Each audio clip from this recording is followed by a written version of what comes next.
Bonjour à tous et bienvenue dans cette nouvelle vidéo. Aujourd'hui, nous sommes à mi-parcours dans mes vacances d'été. Je viens de rentrer de la playa, je suis de nouveau chez moi. J'ai fait un petit peu de rangement par ici, je vous montrerai peut-être tout ça sur Instagram avec une petite vidéo. Et donc aujourd'hui, je voulais vous parler de mes lectures de plage parce que bien évidemment, je ne suis pas partie sans rien. Il fallait absolument que je descende avec des bouquins. J'avais 2 sacs, voilà, parce que je me suis dit que j'allais certainement en manquer. Et comme vous allez le voir, je vais vous expliquer, j'ai fait une boulette dans mes choix, mais c'est pas grave, maintenant je suis rentrée, donc je vais pouvoir en profiter de nouveau avec tout ce qui me reste derrière. Voilà, bah écoutez, c'est parti, on y va, go!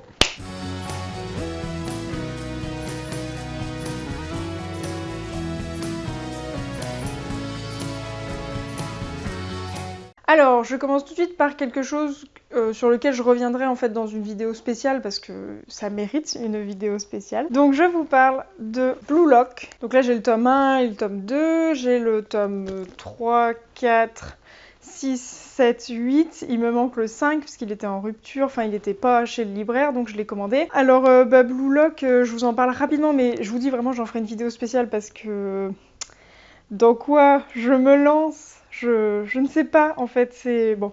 Bref, donc Blue Lock c'est un battle royale du foot en fait, si vous voulez. Le Japon c'est pas très fort en foot, enfin d'après le speech en tout cas.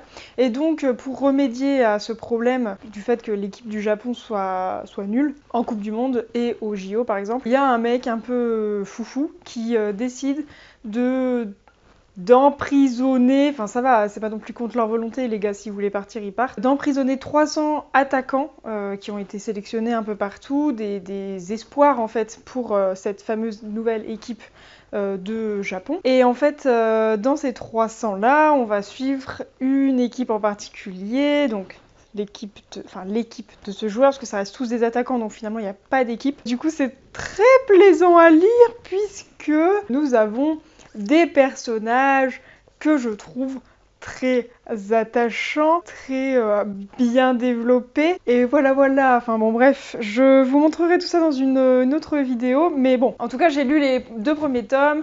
Et là où je vous parlais d'erreur, c'est qu'en fait j'avais le tome 3 et 4 à la maison. Et je sais pas pourquoi, je me suis dit, oh bah non, je vais pas continuer, je vais les laisser là. Et voilà. Mais en fait, je termine le tome 2. Et là j'étais...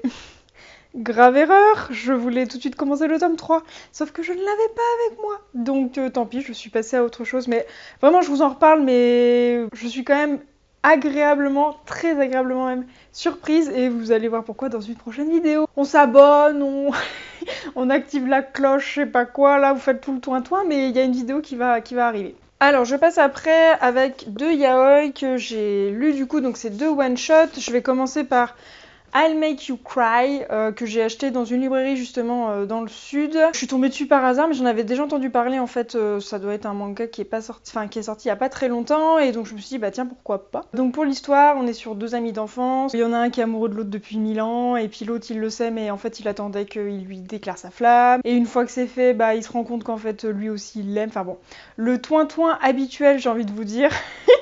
Il n'est pas révolutionnaire, les dessins sont pas oufissimes, mais j'ai apprécié parce qu'il y avait des plans assez jolis, il y avait vraiment, enfin j'ai vraiment trouvé quelques plans très esthétiques. Après voilà, c'était une lecture feel good, je me suis vraiment pas pris la tête avec celui-là, donc c'est vraiment un yaoi comme on en fait peut-être trop maintenant, mais bon, je me dis que c'est toujours quelque chose qui se lit et je vais garder quand même dans ma bibliothèque parce que si un jour j'ai un coup de mou, paf, je lis ça et ça va mieux quoi. Faut peut-être se dire qu'il y a des scènes un peu olé olé, mais c'est à la fois le sujet et pas le sujet, enfin c'est un peu compliqué à vous expliquer, mais sinon je vous spoil en fait, donc c'est pour ça. Mais bon, on est sur une histoire d'amour d'enfance entre guillemets, avec pourquoi pas, on va dire une certaine maturité qui est que pour une fois on n'a pas le fameux oh mon dieu, dégueu, ou tu sais genre le oh mon dieu, te rends compte, je suis quand même ton ami d'enfance, tu veux pas me faire ça, je sais pas quoi, enfin bon, truc qu'on peut avoir. Là on la passe, ça passe direct à la casserole comme on dit,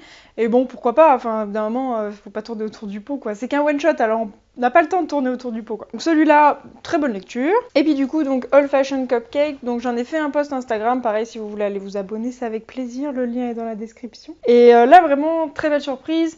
Pour ceux qui ont regardé mon book haul, c'est un manga qu'on m'avait offert, que j'avais déjà vu passer, mais qui au début me faisait pas forcément de l'œil au point de l'acheter, parce que j'avais un peu feuilleté les pages et je m'étais dit, c'est pas un style de dessin pour moi. Parce qu'on est sur des paysages, on est sur des descriptions peut-être un petit peu trop poussées pour ce que je lis d'habitude. Et en fait, finalement, au bout de 2-3 pages, j'étais déjà complètement habituée. J'ai même adoré en fait les petits détails qu'on peut retrouver dans les décors, chose qu'en fait on n'a pas beaucoup dans le reste des mangas que je lis, ou dans même les yaoi que je lis. C'est pas... Voilà, le soin attaché au paysage et aux parties peut-être secondaires sont moins présentes que dans celui-là, et donc j'ai été agréablement surprise. Old Fashioned Cupcake, qu'est-ce que c'est? C'est l'histoire de Nosue qui en fait a 40 ans l'année d'après, enfin il a 39 ans quoi, et en gros il fait un petit bilan sur sa vie qui est que bah c'est pas joli. Enfin il a eu une belle vie, hein, c'est pas ça qu'il dit, il dit qu'il a eu une belle vie, mais bon, là à l'heure actuelle, une belle vie ou pas, il se passe plus rien quoi. Il travaille dans un bureau, en fait il fait métro, boulot, dodo, et pour l'instant ça lui convient, mais bon, ça lui met un petit coup sur la tête quand il se dit merde, j'ai 40 ans et finalement je fais plus rien. Rentre en scène Togawa, qui est un collègue, alors il l'appelle carrément subordonné parce qu'en fait dans la hiérarchie de son entreprise, Togawa est en dessous de Nosue, et donc je pense qu'il, voilà, sur ce terme-là de subordonné, il y a ce côté que Togawa, lui, sert d'agenda, lui sert de prise de rendez-vous, mais ça c'est quelque chose qui se fait énormément, et puis qui se fait aussi certainement en France dans des grandes boîtes, enfin moi c'est quelque chose que je connais pas particulièrement, mais voilà, ça choque pas plus que ça fait pas esclave ou je sais pas quoi. Et en gros, Togawa va voir que Nosue va pas très bien, et va lui proposer ce qu'il appelle un remède anti-âge. Déjà je trouvais ça trop mignon, parce que c'est gentil en fait, à la base il veut juste l'aider, à lui faire plein de choses, à lui montrer la vie autrement.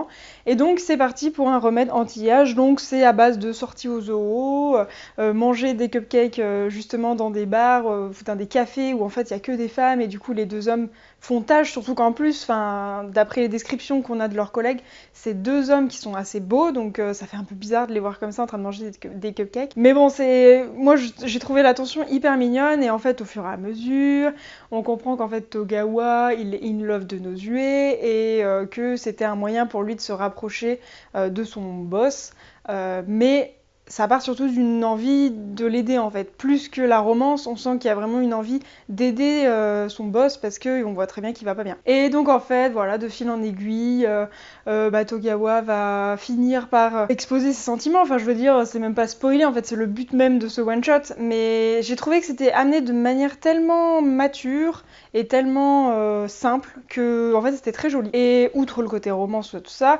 ce manga je trouve qu'il nous fait part de beaucoup de réflexions sur la société, et il nous partage aussi l'avis qu'il faut profiter de chaque instant, que tout le monde est important, et qu'il faut aussi profiter d'instants avec les personnes avec qui on a envie d'être en fait. Et donc ça, j'ai trouvé ça hyper mature, et concrètement, je pense que c'est un des boys love qu'on pourrait mettre entre toutes les mains de personnes adultes. Enfin, c'est-à-dire que là, un gamin de 14 ans va pas du tout se reconnaître dans les personnages parce qu'ils sont âgés. Il n'y a pas vraiment de notion qui pourrait être comprise par des ados. Ce sont des adultes qui parlent à des adultes. Voilà. Donc, concrètement, pour quelqu'un qui voudrait commencer le boys love tout doux, ou qui voudrait simplement mettre un pied dans le manga, celui-là, il est vraiment top parce qu'il est tout doux.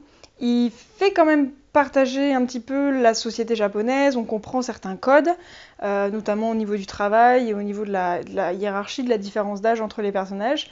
Et on a un petit peu ce côté vraiment touchant des deux personnages qui finalement vont dans la même direction sans vraiment le comprendre. Donc c'est vraiment un très bon manga, et je le recommande à tous.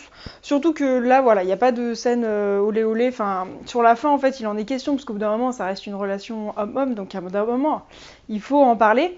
Mais voilà, c'est pas du tout le sujet, et ça tombe vraiment comme quelque chose de logique. Si vous voulez, c'est pas un truc forcé, genre oh mon dieu, il faut absolument parler de sexe, ouloulou. Non, ça vraiment pas, c'est vraiment dans la continuité des choses. C'est c'est un one-shot que je recommande à tout le monde, hein, voilà, si vous voulez le lire. Et que vous êtes intéressé ou curieux, bah franchement, Old Fashioned Cupcake, c'est la base. Voilà, je le mets dans les bases de Boys Love, qui ne choqueront personne et qui permettent juste de passer un bon moment. Beaucoup de lectures, enfin, les cases sont vraiment bavardes et du coup j'ai mis du temps à le lire entre guillemets parce que justement j'ai pris plaisir à prendre le temps en fait. Voilà, j'ai un peu copié Togawa et sa philosophie de profiter de la vie et c'était vraiment sympa. Enfin celui-là...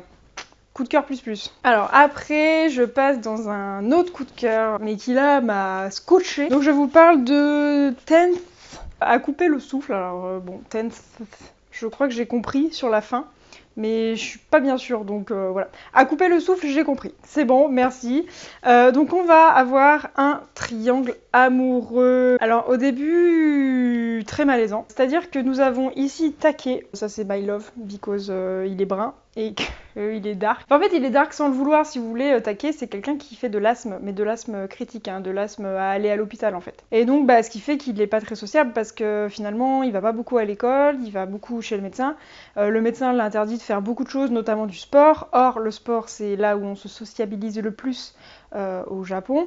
Même si on a d'autres clubs, des choses comme ça, les clubs sportifs, ça reste l'endroit où on se fait le plus de copains. Donc Take, il a un problème, et nous avons ce personnage-là, dont j'ai oublié le prénom. Oui, alors c'est parce qu'ils ont... Au d'un moment, ils se mettent des surnoms, ils ont plein de surnoms, et du coup, j'ai un peu du mal. Donc ça, c'est Mak-chan. Lui, on va dire, c'est le personnage solaire. Si vous voulez, c'est celui qui arrive et qui voit Take dans un état lamentable et qui lui dit « ça va ». Et là, Take, transformation, et bam, coup de foudre, Take in love de Mak-chan.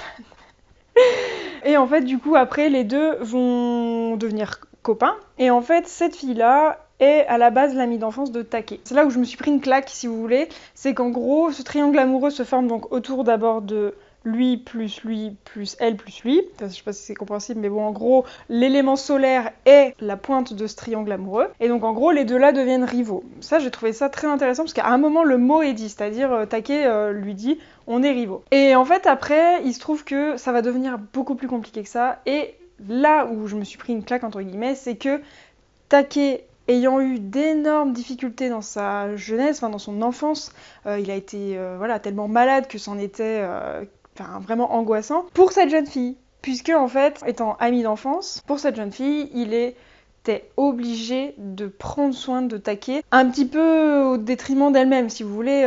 Au bout d'un moment, elle a été obligée de prendre du recul et de prendre des distances, parce qu'elle se faisait littéralement bouffer par la maladie de Take. C'était même pas sa maladie, c'était même pas son copain, c'était même pas son frère, mais à chaque fois, elle angoissait de le voir, ne serait-ce que marcher. Elle avait peur qu'il fasse une crise d'asthme et qu'il s'effondre. Parce qu'en fait, tout le monde, du coup, se tournait à ce moment-là vers elle en lui disant « Qu'est-ce qu'on fait ? Qu'est-ce qu'on doit faire ? Toi, tu sais. » Et en fait, ça pèse lourd sur ses épaules. Et ça, mais j'ai trouvé que c'était d'une maturité, mais je me suis dit, mais quoi ? Mais attendez, je ne m'attendais pas à ça.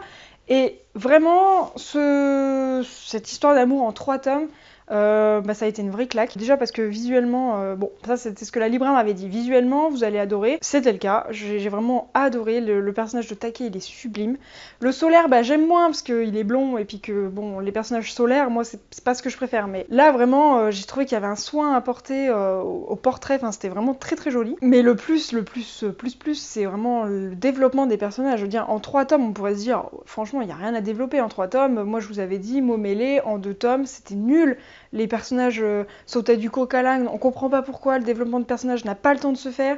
Là, en 3 tomes, c'est pile ce qu'il fallait. Et alors, ce qu'il faut savoir, c'est que l'auteur, à la base, a commencé à dessiner cette histoire en amateur, enfin en amatrice. Et que ensuite elle a été repérée, et donc c'est sorti en brochet. Sauf que, en fait, quand c'est sorti en brochet, elle avait déjà terminé son histoire. Donc elle n'a pas rajouté de chapitres, enfin en tout cas peut-être des bonus, mais pas rajouté de chapitres qui pourraient rallonger la durée de vie inutilement. En fait, elle, à partir du moment où elle a été publiée, elle était super contente, mais elle a voulu quand même terminer son histoire en 3 tomes. Elle n'a pas essayé de faire durer l'histoire pour dire de faire durer l'histoire. Et ça, moi j'ai trouvé ça super. Donc vraiment, moi je vous le recommande plus.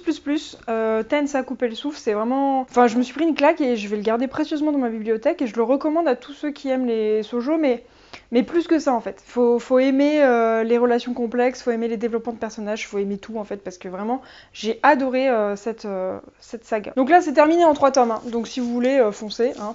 Et je termine rapidos avec Hadès et Perséphone, alors que j'ai commencé, donc il n'est pas terminé. Vous savez, Hadès et Perséphone, là on est sur de la romance, vraiment pure et dure romance sentimentale. Et j'ai pas grand chose à vous en dire pour l'instant, je vous en reparlerai, mais juste petit point très drôle, au tout début il faut vous mettre dans un monde plutôt moderne. Perséphone va en boîte de nuit. Et ça me flingue parce qu'en gros c'est la boîte de nuit d'Hadès et au bout d'un moment je sais plus par quel... je sais plus comment on lui sort ça, mais en gros on lui dit Hadès est là, enfin il est là, il est dans la boîte de nuit. Et Perséphone qui est piou-piou, genre ah d'accord, ok. Enfin alors, en fait elle a pas envie de le voir mais elle est en mode ok d'accord. Et là, Vlatipa qu'elle croise un mec, genre elle dit c'est le plus beau mec qu'elle ait vu de sa vie. Alors ils nous font une description hyper dark, le gars il est hyper dark, hyper beau, nanana. Et là...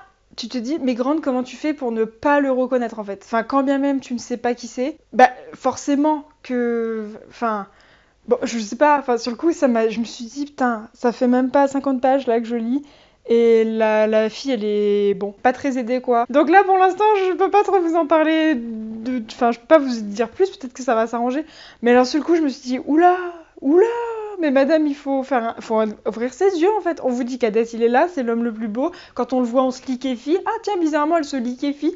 Je suis là, non mais oh. Enfin sur le coup, j'ai trouvé ça pas du tout plaisant. Enfin sur le coup, ça m'a fait rire, mais un petit peu en mode. Enfin, s'il te plaît, fais un effort quoi. Donc Hadès et Perséphone, je vous en reparlerai, mais c'était ma fin de lecture de plage, donc j'ai pas grand chose à vous dire d'autre que ça. Et c'est fini! J'ai lu tout ça. J'ai lu grave des choses. Franchement, je suis trop contente et je me dis que là, j'ai trop hâte de tourner une ou deux autres vidéos pour vous parler de Blue Lock, comme je vous ai dit, et je vais vous faire un petit point sur ma palle, parce que du coup, elle a un chouïa diminué. Et bah écoutez, vous, qu'est-ce que vous avez lu? Vous avez lu plein de choses, vous avez fait quoi? Qu'est-ce que vous avez fait de votre été? Est-ce que vous avez eu des coups de cœur, des pas coups de cœur, des bouh? Enfin voilà, dites-moi en commentaire si vous voulez, et puis pour ceux que je reverrai pas forcément, parce que je sais pas trop en termes de timing comment je vais pouvoir faire pour poster des nouvelles vidéos avant la rentrée, si on se revoit pas, je vous souhaite une bonne rentrée à tous. Et on se dit à très vite dans une prochaine vidéo. Salut!